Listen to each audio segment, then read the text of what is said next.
আমাদের নেতা তার ব্যাপারে বলা হয়েছে বিপ্লবের ডাক দিয়েছেন।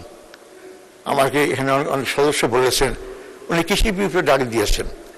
বিপ্লবের ডাক দিতে হবে না, যে ছত্রিশের চেতনা যদি ধারণ করেন আর বাস্তবায়ন না করেন জনগণই বিপ্লব করবে। 17 বছর রাজনৈতিক দলগুলো আমি ফ্যাসিস্টকে সরাইতে পারি নাই, কিন্তু বিশ্ববিদ্যালয় কলেজ স্কুল ছাত্ররাই যখন রাজপথে নেমে আসছে আমরা তখন সাহস করে এগিয়ে গিয়ে এই শক্তিকে জোড়ায় শক্তিকে আরো সংহত করে আমরা তাদের পতন সমর্থ হয়েছি। তাই আপনারা যতই চেষ্টা করেন জোর করে ক্ষমতা থাকা যায় না। আপনারা জনগণের পালসটা বোঝেন, জনগণ কি চায়।